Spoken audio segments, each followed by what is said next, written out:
ایک عورت نے مجھے بتایا کہ میرے شوہر کو مجھ پہ شک ہوا، اس نے ماضی شادی سے پہلے، دیکھو شادی کے بعد کی بات ہے، شادی سے پہلے کیا ہوتا رہا چھوڑو اس کو، ٹٹولا بالآخر میں نے اگل دیا جی میرا کسی سے غلط تعلق تھا، میں نے توبہ کر لی۔ کہہ رہے جب بھی پھڈا ہوتا ہے کہتے تم ہو تو وہی نا، میں نے کہا غلطی آپ کی ہے، کیوں بتا رہی ہو بھائی؟ وہ 100 دفعہ بھی پوچھ رہے ہیں آپ کیوں بتا رہے ہو، کیوں بتا رہے ہو آپ اس کو؟ تو ہمارا تعلق کس سے ہونا چاہیے؟ ہم اللہ کے بندے ہیں، جرم اللہ کا تو توبہ بھی کس سے؟ اللہ کی۔ اور ایک اور بات سے بات نکلتی ہے، بعض خواتین کے ساتھ کوئی ایسا واقعہ ہو چکا ہوتا ہے کہ وہ کنواری نہیں رہتی، بعض دفعہ کوئی مسئلہ ہوتا ہے ان کے ساتھ، یا بعض دفعہ کوئی برائی ہو چکی ہوتی ہے جس سے وہ توبہ کر چکی ہوتی ہیں، وہ شادی کرتے ہوئے ڈر رہی ہوتی ہیں، تو وہ ڈر رہی ہوتی ہیں کہ شوہر کو پتا چلے گا، وہ کہے گا یہ تو کنواری نہیں ہے۔ تو وہ جب میں فون اٹھاتا تھا نا اس طرح کے مشورے بھی کہ ہم کیا شوہر کو بتا دیں، تو یہ حماقت نہیں کرنا بھائی، یہ تو کسی بھی طرح سے زائل ہو سکتا ہے، کسی بیماری سے بھی ہو سکتا ہے پردہ زائل، اور بھی 10 بازوں کے پیدائشی نہیں ہوتا، تو ایسے موقع پہ جھوٹ بولنا بھی جائز ہے۔ نہیں آ رہی بات؟ عورت کے لیے جائز ہے کہ وہ شوہر سے بولو نا، جھوٹ بول دے، وہ یہ نہ بتائے کہ میں نے بدکاری کی ہے پھر توبہ کر لی ہے، یہ اتنی تفصیل میں جانے کی ضرورت نہیں ہے، وہ بول دے بھائی یہ پیدائشی نہیں ہے، یہ جھوٹ ہے، لیکن کیوں؟ وجہ اس کی ہے کہ اس کمبخت کو یہ تفتیش کی اجازت نہیں ہے کہ وہ پوچھے آپ سے، جو ماضی کے قصے ہیں وہ کیا ہیں؟ وہ ختم، وہ پرانے ہیں، تو جو ٹوہ میں لگتا ہے نا، ٹوہ میں گھستا ہے ایک دوسرے کی ٹوہ میں، اللہ اس کو کیا کرتے ہیں؟ رسوا کرتے ہیں۔ تو گناہ ہو جائے کس سے تعلق؟ اللہ سے۔ ہم عیسائی تھوڑی ہیں کہ پادریوں سے جا کے یا پنڈتوں سے جا کے اپنے گناہ شیئر کر رہے ہوں، مجھے بھی لوگ آ کے بتاتے ہیں، میں کہتا ہوں یار مجھے نہیں بتاؤ کیا ہوا ہے، میں بھی انسان ہوں۔ ہاں ایک صورت میں آپ بتائیں، جیسے کوئی مریض ڈاکٹر کو اپنی بیماری بتا رہا ہوتا ہے علاج کے لیے، تو کسی بزرگ سے کسی عالم سے آپ کا تعلق ہے، آپ سمجھتے ہیں کہ اس سے میں مشورہ لے سکتا ہوں، اور مشورہ اس وقت تک نہیں لے سکتا جب تک میں اس کو اپنا پورا مرض بتاؤں نہیں کہ میرے اندر کیا گناہ ہے جو میں چھوڑنا چاہتا ہوں مگر مجھ سے چھوٹتا نہیں۔ ایسی صورت میں پھر مجبوری ہے بتانے کی تاکہ وہ اس کا کوئی علاج بتایا آپ، تو اس کا خیال کرنا چاہیے۔ یہ اللہ کا دین کتنا زبردست ہے، اللہ نے ہمیں بتا دیا گناہ سے بچنا کیسے، ہو جائے تو کرنا کیا ہے۔ تو ہمارا رب ہے غفور الرحیم، جب توبہ کرو گے اللہ کہتے ہیں میں بتا دوں گا کہ میں لوگ۔ کسی نے پوچھا ہے جی ہم بستری کے بعد غسل کے بعد کھانا پینا یا کھانا وغیرہ بنانے کا کام کر سکتے ہیں؟ جی کر سکتے ہیں۔ پاکستان سے پوچھا جی اگر کوئی اکیلے میں یعنی جب بیوی سامنے موجود نہ ہو، نہ ہی کوئی گواہ وغیرہ ہو اور طلاق دے تو کیا طلاق ہو جاتی ہے؟ طلاق کے اسٹیمپ پیپر پہ دستخط کرنے سے کتنی طلاقیں ہوتی ہیں؟ اسی طرح اگر کوئی کسی کو بتائے کہ اس نے اپنی بیوی کو 3 طلاقیں دے دی ہیں تو کیا اس طرح بتانے سے بھی طلاقیں ہو جاتی ہیں؟ دیکھیں اکیلے میں اگر کوئی طلاق دیتا ہے نا، کوئی سننے والا نہ بھی ہو، لیکن زبان سے طلاق کا لفظ یعنی میں اپنی بیوی کو طلاق دیتا ہوں یہ ورڈنگ پوری کر دیتا ہے تو طلاق واقع ہو جاتی ہے۔ اور اسٹیمپ پیپر پہ دستخط کرنے سے کتنی طلاقیں ہوتی ہیں؟ جتنی لکھی ہوئی ہوتی ہے، 1 لکھی ہوئی ہے تو 1 ہوگی، 2 لکھی ہوئی ہیں تو 2 ہوں گی، 3 لکھی ہوئی ہیں تو 3 طلاقیں ہو جائیں گی۔ اگر کسی کو بتایا کہ اس نے اپنی بیوی کو 3 طلاقیں دے دی ہیں تو اس سے بھی طلاق واقع ہو جاتی ہے، کیونکہ یہ طلاق کا جھوٹا اقرار ہے، تو جھوٹا اس کے حق میں، دوسرے کے حق میں اس کو ہم سچا ہی سمجھیں گے۔ تو بیوی کو جب پتہ چلے گا کہ اس نے یہ کہا ہے کہ میں نے 3 طلاقیں دے دی ہیں تو وہ یہی سمجھے گی کہ دے چکا ہے یہ، اس لیے اس کے لیے آپ کے جو ہے نا اس کو جائز نہیں ہوگا کہ وہ شوہر کو قریب آنے دے۔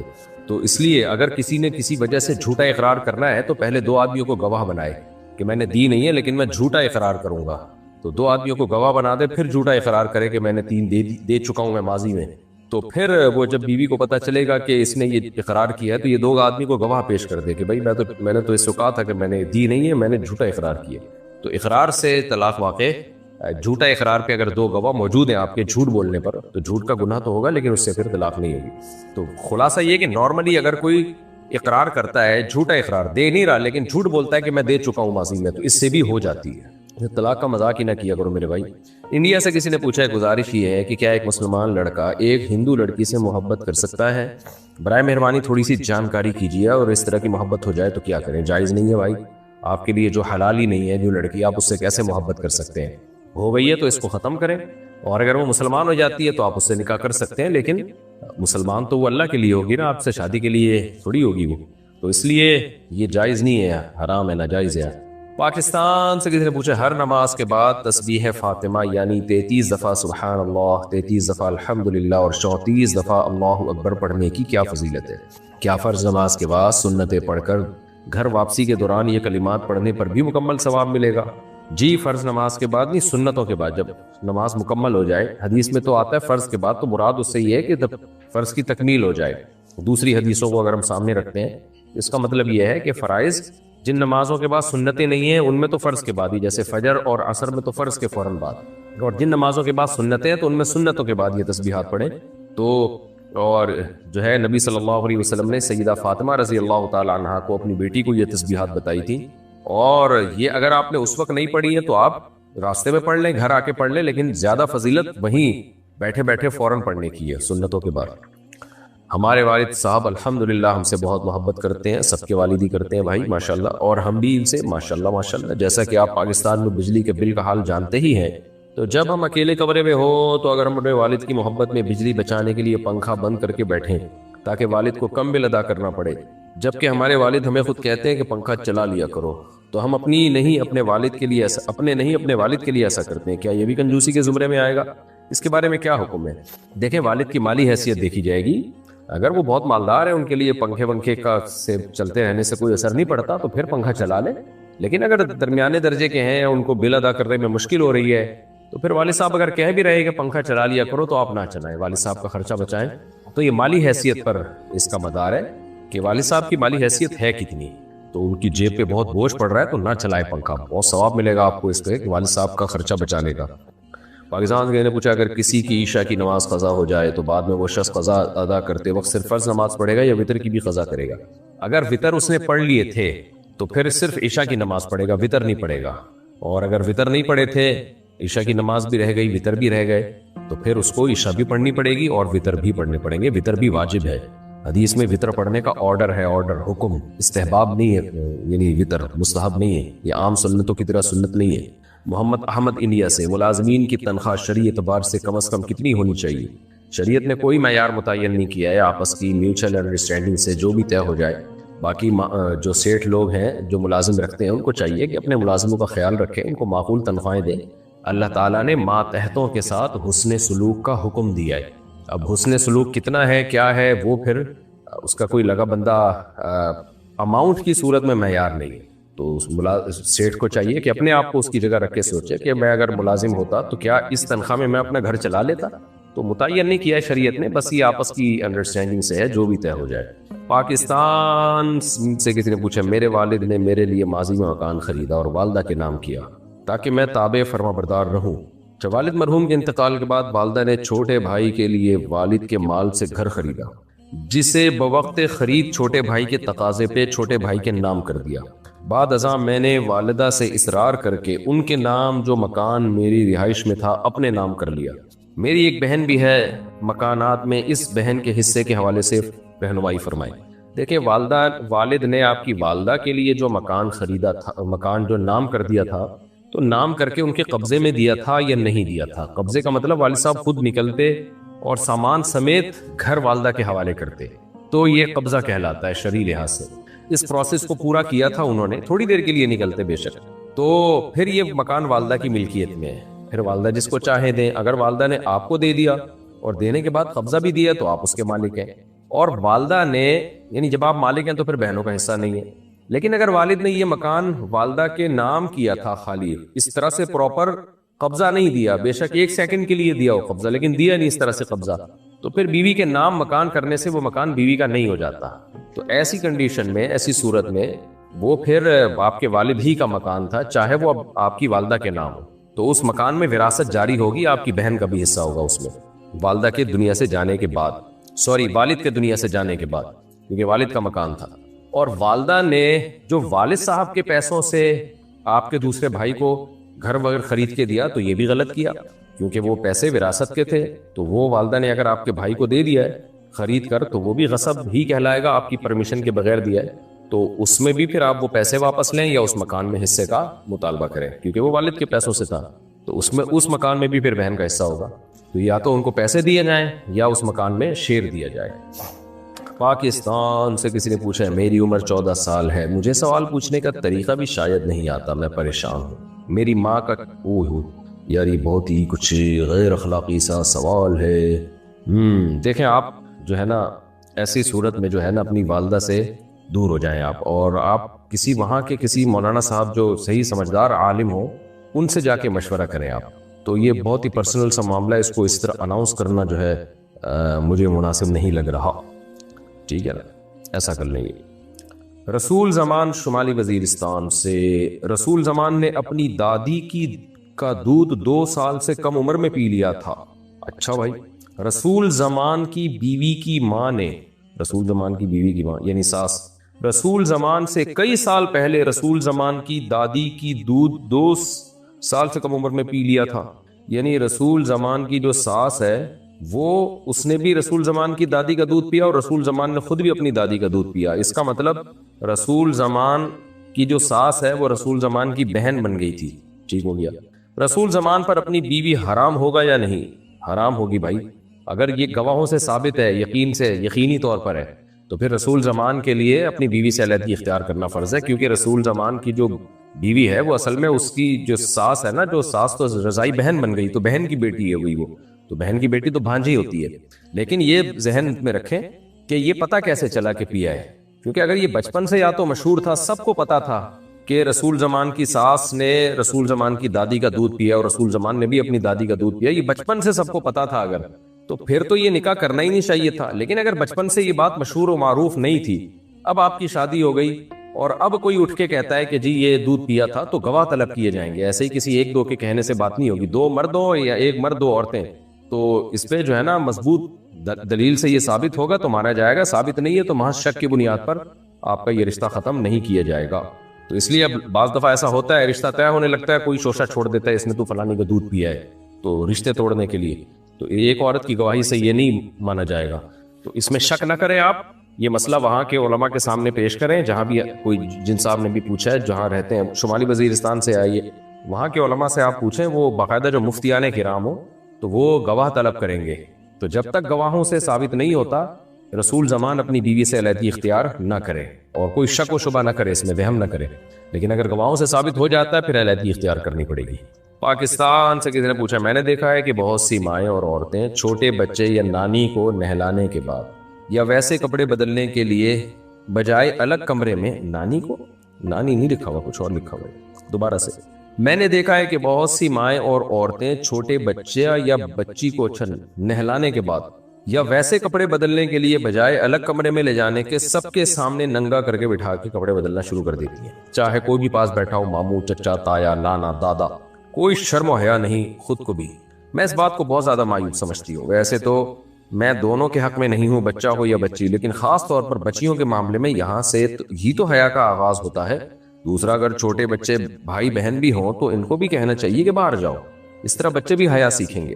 ایسی عورتوں کو کیسے سمجھایا جائے؟ اور اگر وہ عورتیں آپ سے بڑی بھی ہوں، جیسے ساس، نند، بھابھی، آنٹی، کیونکہ لوگ برا بھی مان جاتے ہیں، چاہے صحیح بات بتائی جائے، دین کی روشنی میں وضاحت فرمائے۔ دیکھیں اس کا تعلق بچے بچی کی عمر پہ ہے، کتنی عمر ہے ان کی، بہت چھوٹی عمر ہے، 2 سال، 2.5 سال، 3 سال، 4 سال، تو اس میں تو گنجائش ہے، لیکن عمر تھوڑی زیادہ ہو تو پھر حیا کا تقاضا یہی ہے کہ سب کے سامنے، خاص طور پہ بچی کو پورا برہنہ کر کے اس کے کپڑے بدلنا یہ ٹھیک عمل نہیں ہے۔ اگرچہ پردے کے حکام تو 10 سال کی عمر کے بعد جا کے متوجہ ہوں گے، لیکن اس سے پہلے بھی بچیوں کو حیا سکھانا یہ بہرحال ضروری ہے، بچوں کو بھی بچیوں کو بھی۔ تو بہت چھوٹی ہے 2-3 سال کی، اس کے تو کوئی حرج نہیں ہے، لیکن تھوڑی سی بھی سمجھدار بچی ہو تو پھر آپ کی بات بالکل درست ہے، تو اس کی تبلیغ کرنی چاہیے محبت کے ساتھ کہ بھائی ان کو الگ لے جا کے کپڑے بدلیں تاکہ ان میں شرم اور حیا پیدا ہو، ورنہ سب کے سامنے کپڑے اتارنے کی جو آج کل ہو رہا ہے، آپ دیکھ لیں جو خواتین کی ڈریسنگ ہے، آدھے آدھے کپڑے پہن کے مردوں میں آ کے بیٹھنا، وجہ اس کی کہ حیا ختم ہو گئی ہے، یہ بچپن سے ہی حیا پیدا کی جاتی ہے۔ باقی ساس، نند، بھابھی، انٹی، ان کو سمجھانا، ان میں سے انٹی کو تو شاید سمجھا سکتی ہیں، ساس، نند، بھابھی وغیرہ کو آپ کائنڈلی کوشش نہ کریں سمجھانے کی، کیونکہ انہوں نے اگر آپ کو سمجھایا تو آپ کسی اور کو سمجھانے کے قابل نہیں رہیں گی۔ انڈیا سے کسی نے پوچھا، اگر کوئی یہ کہہ دے کہ اللہ کافر کو بھی معاف کر سکتا ہے، یا کوئی اگر یہ کہہ دے کہ اللہ کسی کو اپنی کوئی صفت دے سکتے ہیں، کسی کو اپنا اختیار دے سکتے ہیں، چاہیں تو اللہ تعالیٰ اپنے کو فنا کر سکتے ہیں، اگر اللہ ہمیں شرک کا کہتے ہیں تو ہم شرک کرتے، اگر اللہ ہمیں شرک کا کہتے تو ہم شرک کرتے، اس طرح کے کوئی الفاظ کہے تو کیا ایسا کہنے سے ایمان چلا جائے گا، نکاح ختم ہو جائے گا؟ ایسا کہنے والے کو نفسیاتی ہسپتال میں جمع کرا دینا چاہیے، فضول قسم کی چیزیں لوگوں کے دماغوں میں وسوسے پیدا کرتے ہیں۔ باقی اللہ یہ کہنا کہ اللہ کافر کو بھی معاف کر سکتا ہے دنیا میں، تو یہ بات درست ہے، دنیا میں معاف کر سکتا ہے اگر وہ توبہ کر لے، آخرت میں معاف نہیں کرے گا۔ اگر کوئی یہ کہے کہ اللہ آخرت میں کافر کو معاف کر سکتا ہے، کر سکنے کا مطلب یہ کہ طاقت اور قدرت تو ہے لیکن کرے گا نہیں وہ، تو اگر کوئی یہ کہتا ہے کر سکتا ہے، یعنی ہے ہو سکتا ہے کر لے، تو یہ پھر ناجائز حرام ہے، اللہ نے کہا ہے کہ یہ نہیں ہو سکتا۔ جو ایمان کے بغیر دنیا سے چلا گیا میں اس کے معاف نہیں کروں گا. تو ایسا دعویٰ کرنے والا گمراہ ہے. باقی کوئی یہ کہتے ہیں اللہ اپنی کسی کو صفت دے سکتا ہے تو اس سے بھی مطلب پوچھا جائے گا. اگر یہ مطلب ہے کہ اللہ اختیارات دے سکتا ہے تو یہ شرک ہے. اللہ کسی کو اختیارات نہیں دیتا, یہ تو شرک ہے. اللہ تعالیٰ تو اسی کو تو قرآن میں منع کر رہے ہیں, میں نے کوئی اختیارات نہیں دیے. باقی یہ کہ اللہ اگر ہمیں شرک کا کہتا تو ہم شرک کرتے, یہ بھی غلط جملہ ہے, گمراہانہ جملہ ہے. اللہ شرک کا کہہ ہی نہیں سکتا کیونکہ اللہ غلط بات کا حکم نہیں دیتا. قرآن میں آتا ہے قل ان اللہ لا یأمر بالفحشاء, اللہ کبھی فحشاء کا, بے حیائی کا حکم نہیں دیتا. تو شرک تو بے حیائی سے بھی اوپر کی چیز ہے. تو یہ فرضی سوالات بنا کے لوگوں میں تشویش پیدا کرنا یہ گمراہی کا ذریعہ ہے.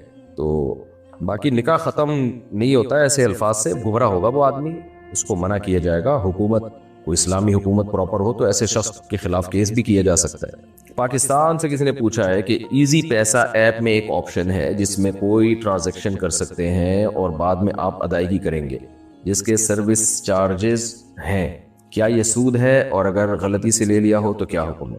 دیکھیں, کوئی ٹرانزیکشن کرنے کی وجہ سے اگر سروس چارجز دینے پڑتے ہیں تو یہ تو جائز ہے کیونکہ وہ آپ کے رقم کو پہنچانے کا کمیشن لے رہے ہیں آپ سے. تو اس کے علاوہ اگر کوئی آپ سے پیسے لے رہے ہیں یا وہ آپ کو پیسے دے رہے ہیں تو پھر اس کے بارے میں آپ دوبارہ پوچھیں.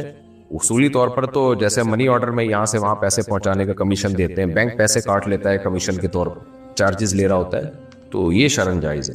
لیکن غلطی سے لے لیا ہو, لے لیا کا مطلب تو یہ کہ ایزی پیسہ آپ کو دے رہے ہیں, تو اگر وہ ایزی پیسے والے آپ کو پیسہ دے رہے ہیں وہ کس بیس پہ دے رہے ہیں پیسہ, تو میرے علم میں تو نہیں ہے کہ دیتے ہیں. بہرحال اگر دے رہے ہیں تو پھر یہ سود ہی ہے کیونکہ آپ نے ان کو پیسہ ان کے اکاؤنٹ میں رکھوایا, قرض دیا, اور اس قرض پہ آپ نفع لے رہے ہو پیسوں کی صورت میں. مغیث صاحب لاہور سے کہتے ہیں جس لڑکی سے نکاح کا ارادہ ہو کیا اس لڑکی کو دیکھ سکتے ہیں؟ جی دیکھ سکتے ہیں. پاکستان سے کسی نے پوچھا ہے کبھی ہم کسی رشتہ دار یا پبلک ٹرانسپورٹ میں سفر کر رہے ہوں تو وہ گانے لگا دیتے ہیں, منع کرنے کے باوجود نہیں مانتے, تو کیا ہم بھی گانے سننے کا گناہ ہوگا؟ آپ نہ سنیں, آپ نے منع کر دیا, بس آپ کا فرض ادا ہو گیا, اب آپ اپنے کاموں میں مشغول رہیں, اس طرف دھیان نہ دیں. آپ یہی تو ثواب ہے نا کہ گانے لگے ہوئے اور آپ اس طرف توجہ نہ دیں, آپ اللہ کے ذکر میں مشغول رہیں, اپنے کام میں لگے رہیں آپ. پاکستان سے کسی نے پوچھا میں اپنے سسرال والوں سے الگ رہتی ہوں, کیا یہ جائز ہے کہ میرے والدین ہمارے گھر آ کر 2 یا 3 سے زیادہ مہینے رہ لیا کریں؟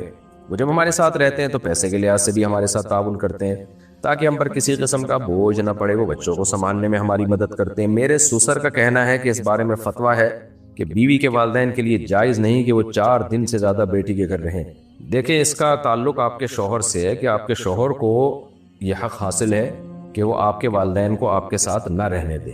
شوہر اگر رہنے دے رہا ہے تو اچھی بات ہے, اگر شوہر کو تکلیف ہو رہی ہے تو پھر بری بات ہے. تو یہ شوہر کا حق ہے, تو یہ مسئلہ آپ اپنے شوہر سے پوچھیں کہ کیا میرے لیے جائز ہے کہ میرے ماں باپ آپ کے گھر آ کے 2-3 مہینے رہیں. شوہر اگر خوش ہو رہا ہے ماشاءاللہ جی, تعاون بھی ہو رہا ہے سسرال کا میرے ساتھ اس چکر میں, تو 2 مہینے کیا آپ 8 مہینے رہ لیں, پھر بلکہ گھر داماد ہی بن جائے. تو اور اگر شوہر کو کوئی تکلیف ہو رہی ہے, وہ اس کو برا لگ رہا ہے کہ بھائی کیوں آ کے 6 مہینے 4 مہینے رہتے ہیں, تو جتنی اجازت شوہر دے دے اتنی رہ سکتے ہیں. ٹھیک ہے. محمد شعیب مان صحرا, خیبر پختونخوا. مفتی طارق صاحب, آپ سے مجھے کچھ امید وابستہ ہے کہ آپ اسلامی نظام کے حامی ہیں. اس وقت ملک کے اندر اشرافیہ کا راج ہے اور طرح طرح کے مسائل موجود ہیں. اس وقت علماء کرام اس بھنور سے قوم کو نکال سکتے ہیں. نمبر 1, اجتماعی توبہ کی ضرورت ہے جو علماء کرام اپنی سرپرستی میں منعقد کرائیں. بحیثیت قوم ہمیں اکٹھے ہو کر اللہ سے توبہ کرنی چاہیے. اس کے لیے آپ ایک مہم کا آغاز کریں اور سجدہ توبہ کے لیے ایک اجتماع اکٹھا کریں. اس وقت ملک کے اندر انسانی حقوق کی پامالیاں ہو رہی ہیں. ملک گیر مہم چلائیں اور دین کے مطابق حکومتی عمل پر مزاحمت کریں. نمبر 3, ہم انفرادی طور پر تو مسلمان ہیں لیکن اجتماعی مسلمان ہم نہیں ہیں کہلا سکتے کیونکہ ہمارا نظام کافرانہ ہے. ملک کا سارا نظام سود پر چلتا ہے. سود کے خلاف حکومتی نظام پر مزاحمتی تحریک چلائی جائے. بے حیائی اور عریانیت عروج پر ہے. پیمرا کو پابند بنایا جائے کہ وہ ٹی وی چینل پر عریانیت کا فروغ بند کرے. شرعی پردہ کے تحت اور ٹی وی اسکرین پر آئے. ان تمام چیزوں پر جب تک علماء حق اکٹھے نہیں ہوتے تب تک اس معاشرے کو سدھارنا مشکل ہے. اگر معاشرہ نہ سدھرا تو ہمیں عذاب الہی سے کوئی نہیں بچا سکتا. پاکستان اسلام کے نام پر بنا تھا, اسلام غالب رہنے کے لیے آئے. علماء حق کا کردار کہاں؟ ان تمام نکات پر اپنی رائے فراہم کیجیے. دیکھو, مسئلہ یہ ہے کہ پہلی ایک صرف آپ کے شیخ سے مجھے اتفاق نہیں ہے کہ کافرانہ نظام ہے. نظام اسلامی ہی ہے, امپلیمنٹ نہیں ہو رہا کیونکہ ہمارا آئین اسلامی ہے کہ قرآن و سنت کے اگینسٹ کوئی قانون نہیں بنے گا. یہ آئین کی شق ہے اور حاکم اعلیٰ اللہ ہے. لیکن آگے جو اس کو جب امپلیمنٹ کرنے کا وقت آتا ہے تو خلاف شریعت کاموں پہ بھی اسلام کا لیبل لگا دیا جاتا ہے. تو اس کے خلاف آواز اٹھانے کی ضرورت ہے. تو میں تو ممبر سے جتنی آواز اٹھا سکتا ہوں, عدالتی خلا غیر اسلامی ہے, اس میں نے کتنی آواز اٹھائی ہے, کو ایجوکیشن غیر اسلامی ہے, اس پہ تو میں ممبروں سے بولتا رہتا ہوں. اور بتاتا بھی رہتا ہوں کہ ہماری مذہبی سیاسی جماعتوں کی ذمہ داری ہے کہ وہ اس پہ دھرنے دیں. وہ دے نہیں رہے اس پہ دھرنے, وہ کسی اور چیزوں پہ دھرنے دے رہے ہیں. وہ دے رہے وہ بھی ٹھیک ہوگا, لیکن اس پہ بھی تو دیں نا. وہ بیٹھ جائیں دھرنے دے کے, بھائی یہ غیر اسلامی خلا جو آپ نے کیا ہے, عورت کو طلاق کا حق دے دیا, اس سے ہمارا خاندانی نظام تباہ ہو رہا ہے, اس قانون کو ختم کرو. LGBT کے خلاف آواز اٹھائی تھی نا, اس میں تبدیلی ہو گئی. تو ایسے ایک چیز کے خلاف بے حیائی پہ آواز اٹھائے نا. یہ تو سیاسی جماعتوں کا کام ہوتا ہے نا. علماء تو علمی لائن کے آدمی ہوتے ہیں, وہ کوئی دھرنے لے کے تھوڑی کنٹینر لے کے اسلام آباد میں بیٹھ جائیں گے. یہ تو سیاسی مذہبی جماعتوں کا کام ہے کہ وہ اس پر, علماء تو ان کو گائیڈ کریں گے, یہ حلال ہے, یہ حرام ہے, یہ جائز ہے, یہ ناجائز ہے. یہ کام تو سیاسی لوگوں کا ہوتا ہے, ان کی ٹاسک پہ پبلک اکٹھی ہوتی ہے. میں آ کے اعلان کروں گا کتنے لوگ آئیں گے میرے پاس, اور مجھے سیاست کی پیچیدگیاں بھی پتہ نہیں ہے. سیاست کے جو ہے نا آگے اس دھرنے کو میں نے لے کے چلنا کیسے, یہ بھی مجھے پتہ نہیں ہے. اس دھرنے میں مجھے ہی نہ دھر لیا جائے اور پھر آگے سارا پروگرام ہی ہمارا برباد ہو جائے. یہ تو سب باریکیوں کو سیاسی لیڈر زیادہ جانتے ہیں. تو سیاسی لیڈروں کو آپ دباؤ ڈالیں اور ان سے ملے بھی, پرسنلی ملاقاتیں بھی کریں, ان کو سمجھائیں کہ یار آپ چھوڑ دو, آپ اس چیز کو فوکس کرو. اس وقت ملک میں سب سے بڑے دو مسئلے بنے ہوئے ہیں, سب سے بڑے مسئلے کہ بے حیائی, اس کو بہت زیادہ فوکس کرنے کی ضرورت ہے. کو ایجوکیشن سسٹم ہمارا خیبر پختونخوا, پشاور, بلوچستان, اس کا جو خوبصورت حیا کا ایک نظام ہے, عورتوں میں حیا ہے, ایک شرم ہے, ایک خاندانی نظام ہے, سارا ہماری یونیورسٹیاں اور اسکولز کے کالجز کے ذریعے برباد ہو رہا ہے. تعلیم کے نام پہ, تعلیم کا کوئی بھی خلاف نہیں ہے بھائی, تعلیم کے نام پہ بربادی ہو رہی ہے, اس قدر بغیرتی پھیلائی جا رہی ہے. تو ڈراموں کے ذریعے, فلموں کے ذریعے, تو مذہبی جماعتیں اس پہ آئیں, اس پہ آواز اٹھائیں کہ اسمبلی میں بل پاس ہم کروا کے چھوڑیں گے کہ یہ ختم کیا جائے اس بے حیائی کو. لیکن وہ آپ کو پتہ ہے کہ وہ اس پہ ہے ہی نہیں, وہ ان کو کوئی اس سے ہو, ان کے اپنے مسائل ہیں, وہ ہوں گے, وہ بھی صحیح ہوں گے, میں اس کا انکار نہیں کر رہا, لیکن اس کو فوکس کریں. عدالتی خلا پہ میں کب سے آوازیں اٹھا رہا ہوں, یہ تو پورا فیملی سسٹم تباہ ہو رہا ہے, یوں ہی نہیں رینگ رہی کسی کے اوپر بھائی. تو خدا نے آج تک اس قوم کی حالت نہیں بدلی, نہ ہو جس کو خیال آپ اپنی حالت کے بدلنے کا. تو جب ہماری مذہبی تنظیموں ہی کو خیال نہیں ہے, جن میں اتنے لاکھوں لوگ ان کے ساتھ منسلک ہیں, تو اللہ تو نہیں پھر حالت. تو پھر آپ ان سیکولر قوتوں سے تو کوئی بھی امیدیں نہیں لگا سکتے جو اسمبلیوں میں میجورٹی بیٹھی ہوئی ہے.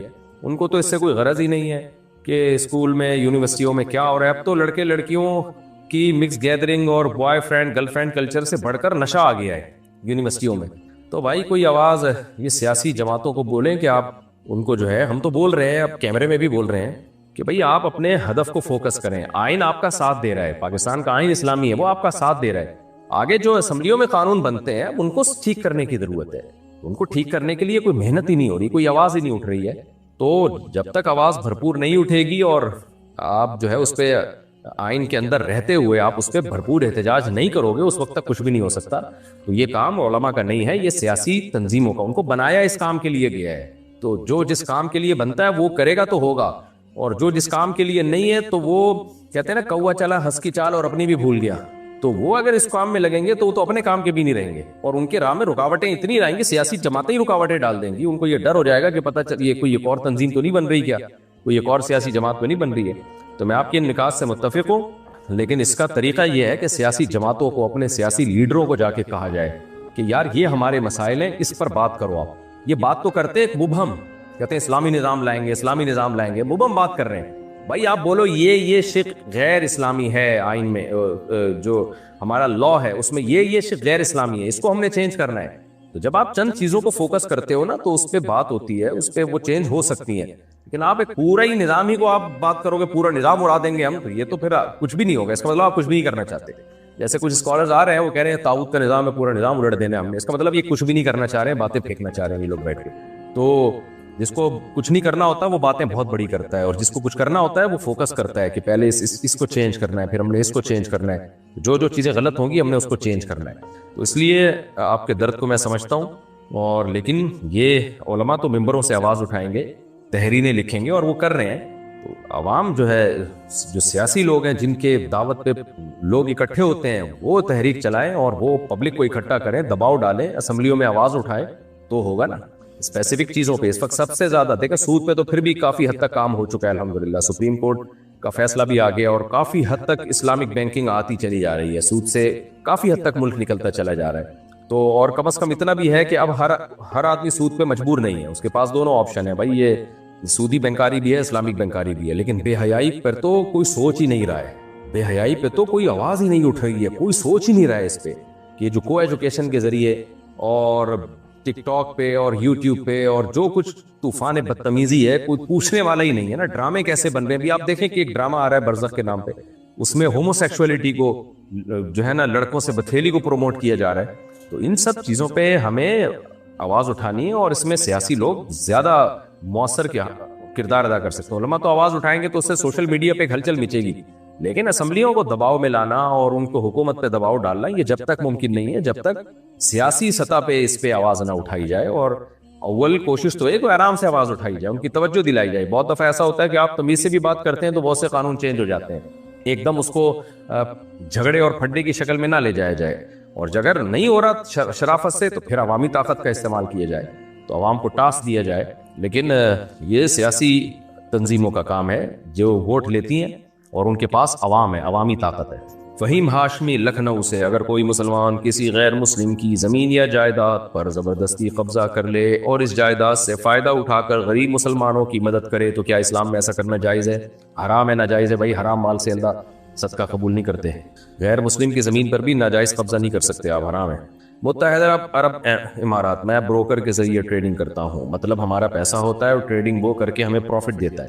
مثال کے طور پر اگر میرے $100 سے وہ ٹریڈ کرتا ہے تو وہ مجھے ایک ٹریڈنگ کا $1 دے گا, اگر 200 تو ایک ٹریڈنگ کا $2 دے گا.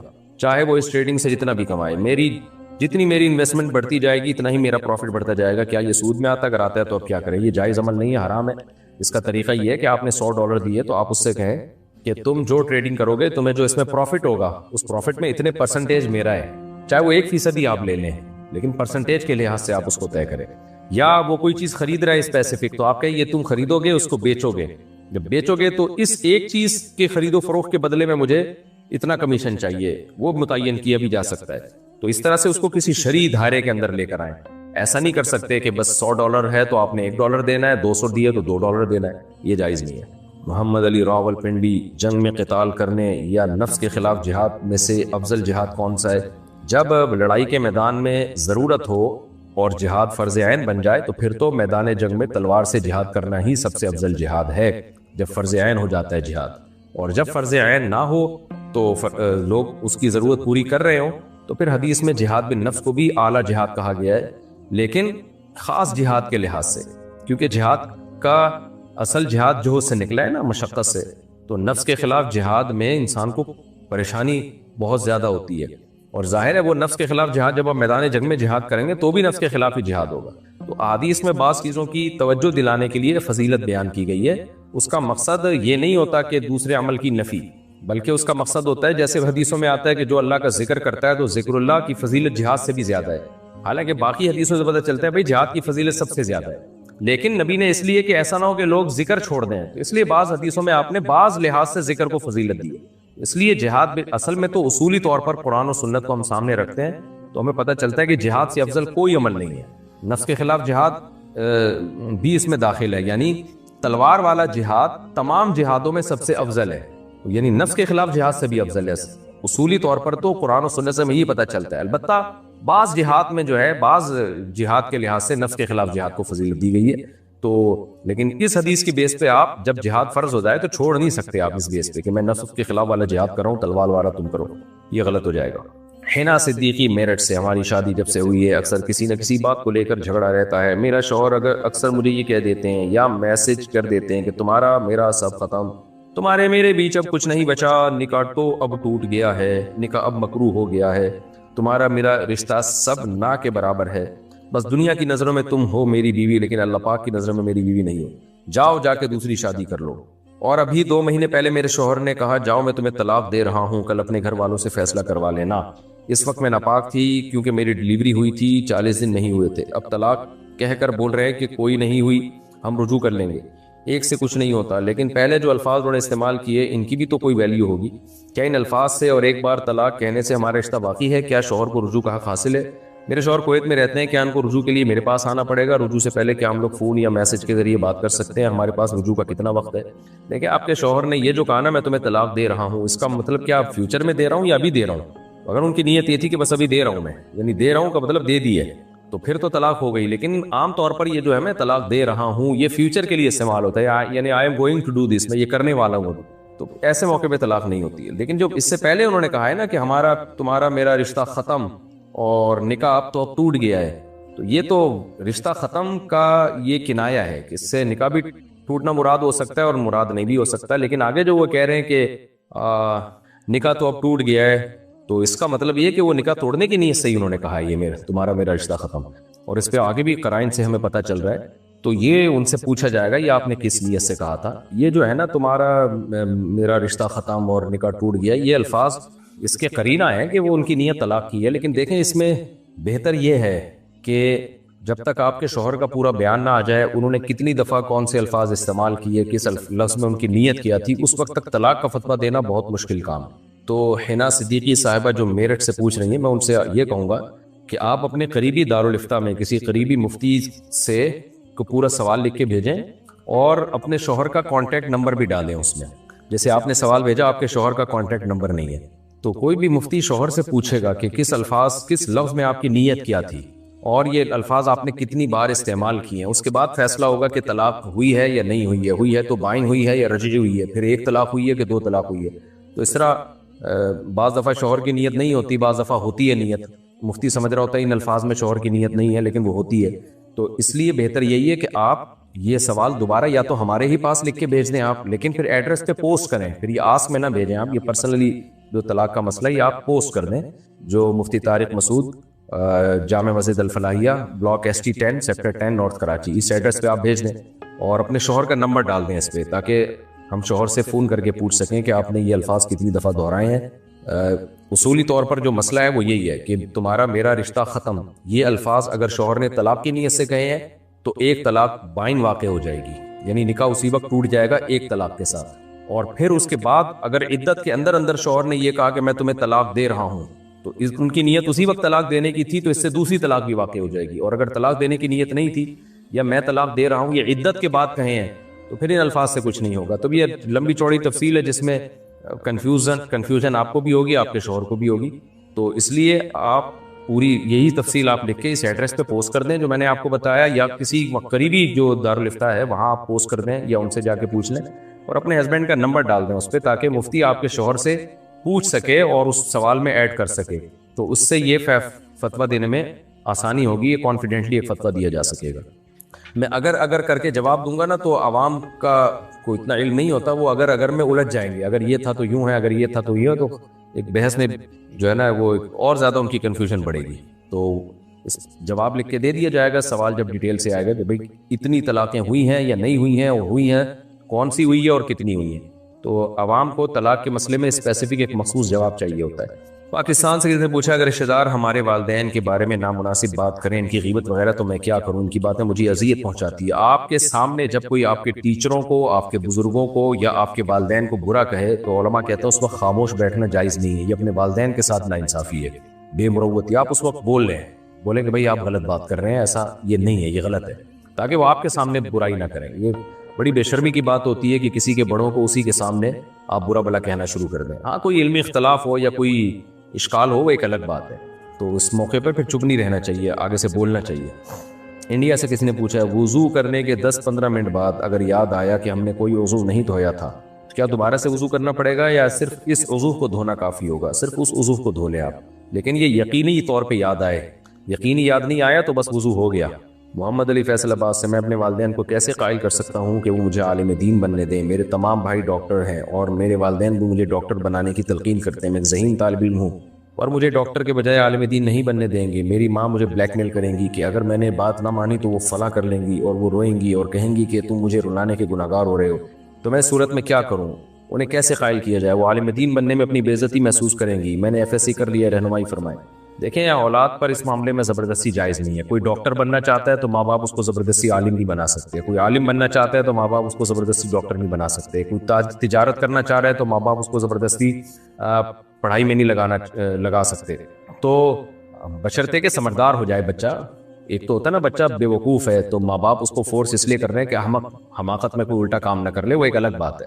لیکن ہر شخص اس میں آزاد ہے کہ اس نے بزنس کرنا ہے, پڑھائی کرنی ہے, پڑھائی میں کون سا سبجیکٹ سلیکٹ کرنا ہے, تو اس میں زبردستی ٹھیک نہیں ہے. تو اس لیے آپ کی والدہ اگر آپ کو زبردستی کر رہی ہیں کہ عالم نہیں بنو ڈاکٹر بنو تو غلط کر رہی ہیں, آپ پر کی اطاعت اس معاملے میں واجب نہیں ہے. اسی طرح اگر کوئی ڈاکٹر بننا چاہتا ہے اور اماں زبردستی کریں کہ تم نے عالم ہی بننا ہے تو بھی بچے پر عالم بننا لازم نہیں ہے. کیونکہ یہ انسان کی اپنی رائے ہے کہ اس نے کیا کرنا ہے. تو آپ کی والدہ کا اس بارے میں آپ کو فورس کرنا یہ غلط ہے, ان کو اس سے اوائڈ کرنا چاہیے, اور آپ کے لیے جائز ہے, آپ چاہیں ڈاکٹر بنیں چاہیں آپ عالم بنیں.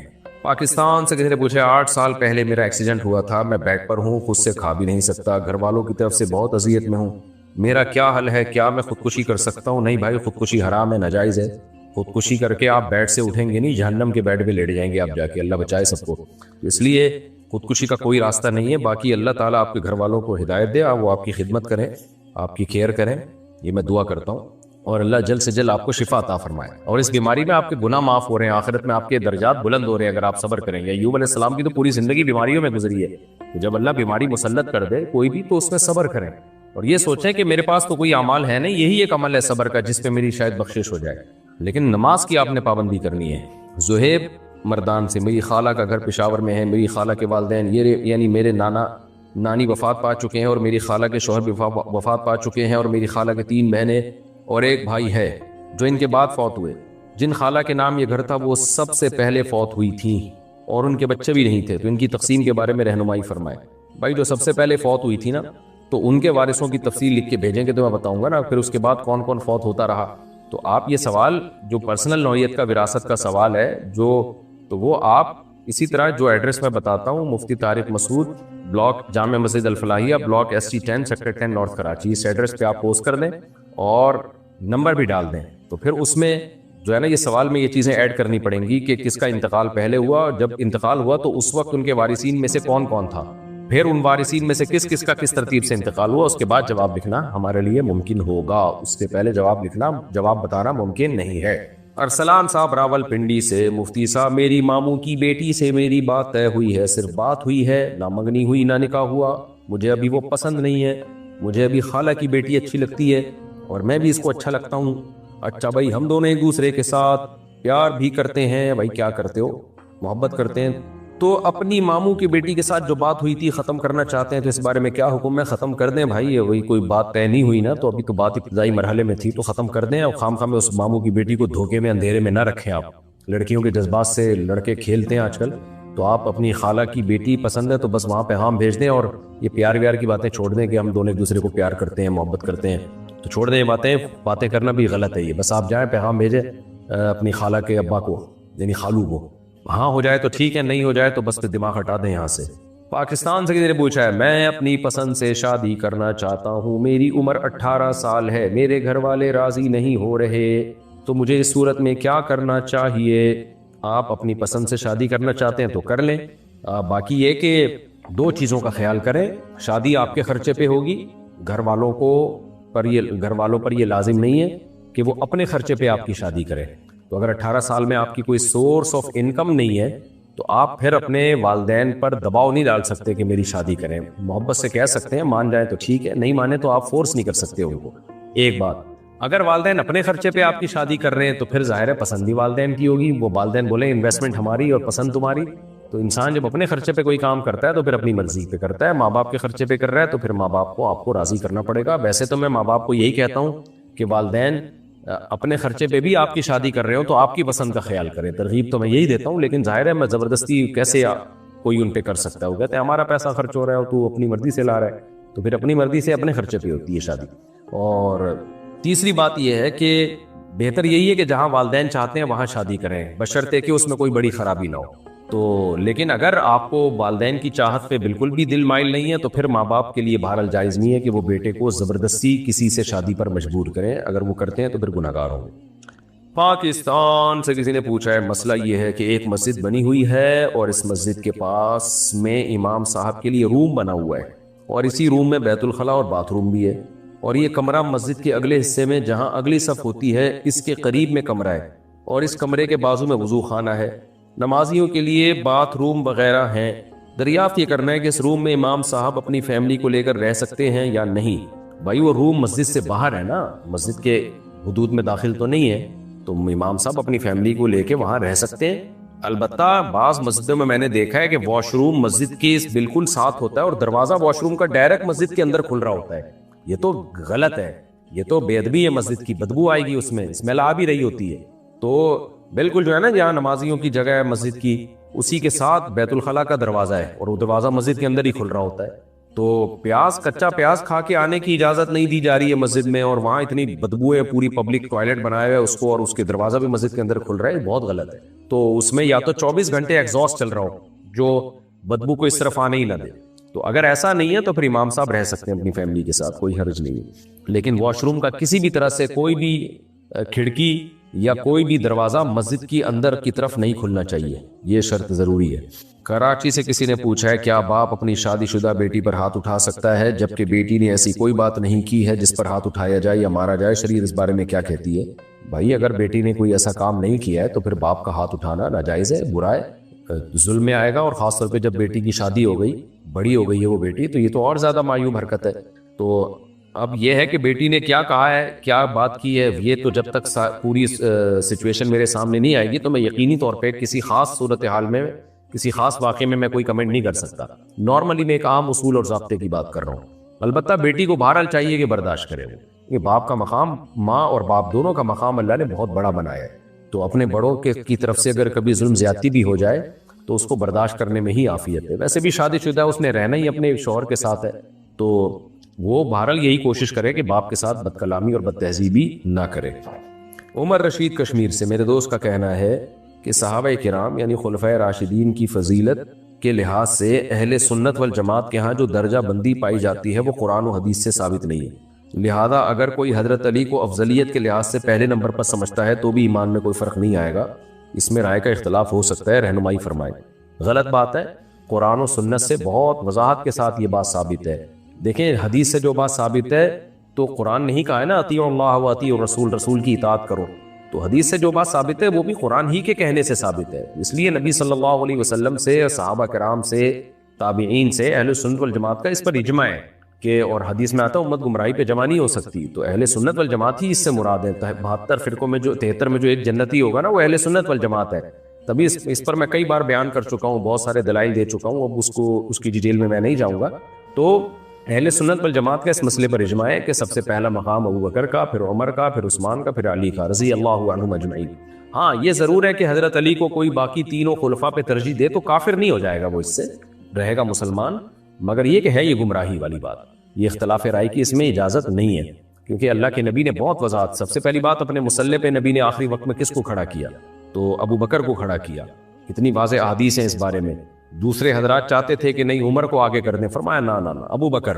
تو یہ بہت واضح دلیل ہے کہ آپ اپنے بعد اپنا جانشین، اپنا نائب ابو بکر کو بنانا چاہتے ہیں. تو ان کی فضیلت تھی تبھی تو بنانا چاہتے تھے نا. پھر حضرت عمر رضی اللہ تعالیٰ عنہ، پھر حضرت عثمان. صحیح حدیث میں حضرت علی سے یہ بات ثابت ہے کہ سب سے بڑی فضیلت ابو بکر کی، پھر عثمان کی، عمر کی.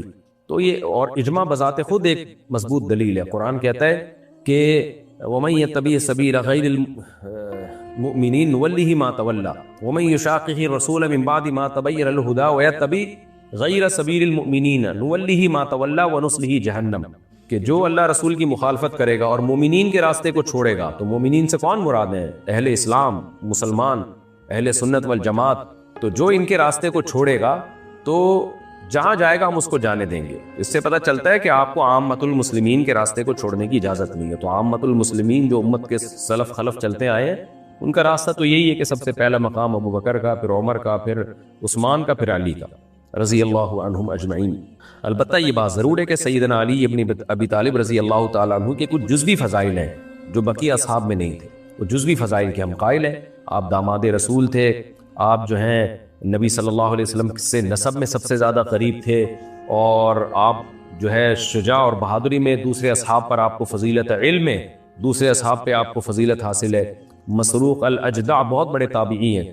ان کی رائے کے مطابق وہ حضرت عائشہ کے شاگرد ہیں. ان کی رائے کے مطابق خلفائے راشدین میں سب سے زیادہ، سب سے بڑے عالم جو تھے حضرت علی ابن ابی طالب رضی اللہ تعالیٰ عنہ تھے.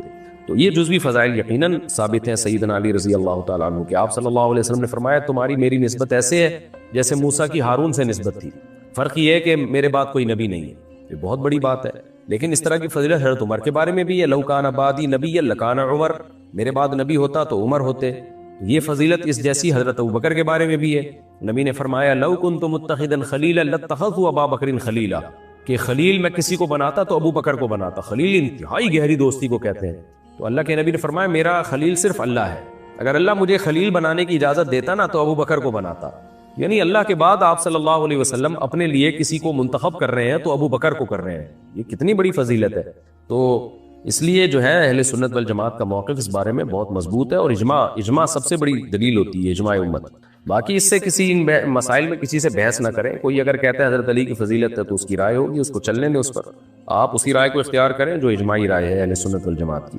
اگر دعا میں صرف درود شریف پڑھیں تو کیا ساری مرادیں پوری ہو جاتی ہیں؟ کبھی کبھار ایسا کرنا ٹھیک ہے, حدیث سے ثابت ہے کہ اذن یکفی کا ہمو کا او کما قال صلی اللہ علیہ وسلم. ایک صحابی نے فرمایا یا رسول اللہ میں پوری دعا میں درود ہی پڑھوں, تو آپ نے فرمایا یہ تو تمہاری پریشانیوں کے لیے یہی کافی ہو جائے گا.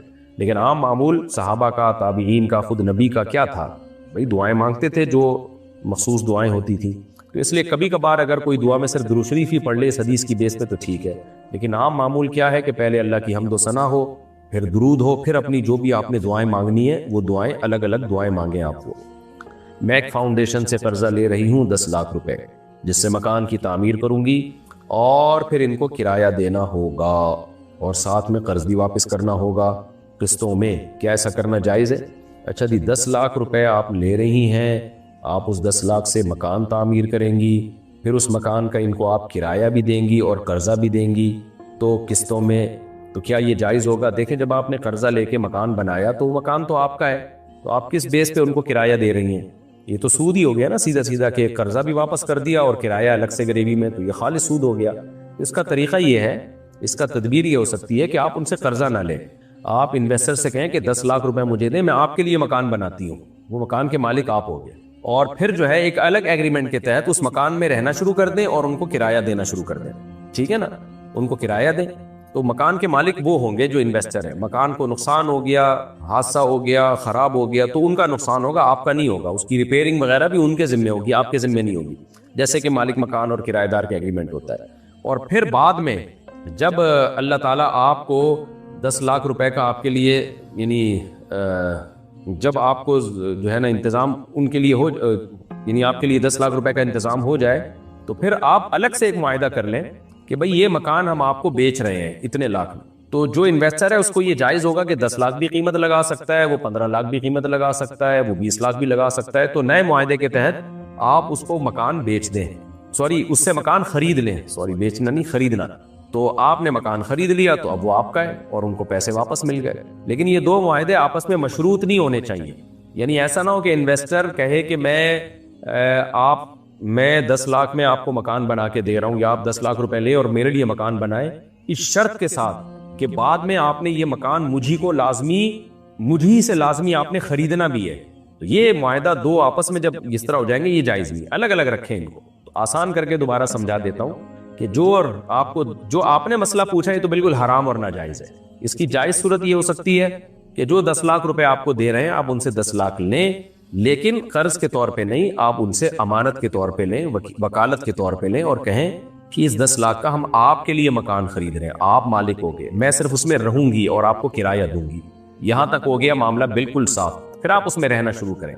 جب آپ کو خیال آئے کہ بھائی مجھے یہ مکان خرید لینا چاہیے ان سے, تو آپ انویسٹر سے کہیں کہ بھائی 10 لاکھ روپے یا 15 لاکھ یا 20 لاکھ جو بھی طے کر لو, میں آپ کو پیسے دیتی ہوں اور یہ مکان مجھے بیچ دو آپ.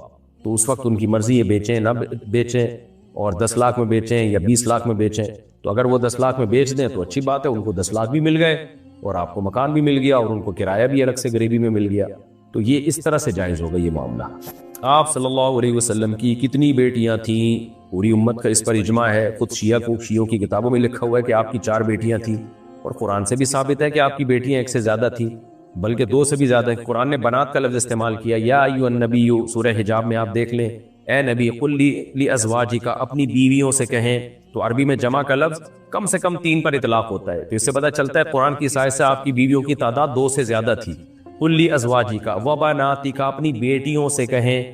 تو بنات کا لفظ بھی جمع ہے, تو اس سے پتہ چل رہا ہے کہ 2 سے زیادہ بیٹیاں مراد ہیں یہاں پہ. تو ایک بیٹی ہوتی تو بنت کہتے نا, بنات تھوڑی کہتے. آگے اللہ نے فرمایا وَنِسَاءِ الْمُسْلِمِينَ, اور عام عورتوں سے بھی کہہ دیں. یہ اس لیے اللہ نے فرمایا کہ بنات کے لفظ میں کوئی دھوکہ دے سکتا تھا کہ بنات سے امت کی بیٹیاں مراد ہیں, اس لیے اللہ نے امت کی بیٹیوں کو الگ سے ذکر کر دیا, یہ بتانے کے لیے کہ بنات سے آپ کی اپنی نسبی بیٹیاں ہی مراد ہیں. تو اس آیت سے واضح پتہ چلتا ہے کہ نبی کی بیٹیوں کی تعداد زیادہ تھی. تو ایک صرف حضرت فاطمہ, سیدہ فاطمہ آپ کی بیٹی نہیں تھیں, 4 بیٹیاں تھیں آپ کی, جو احادیث سے ثابت ہے.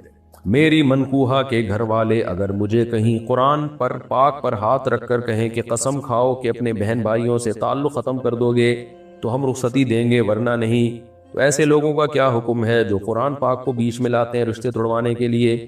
اللہ ان لوگوں کو کمبختوں کو ہدایت دے، کبیرہ گناہ کے مرتکب ہیں، ٹھیک ہے نا؟ قرآن تو رشتے جوڑنے کا حکم دیتا ہے، قرآن کے ذریعے رشتے توڑوا رہے ہیں کمبخت لوگ۔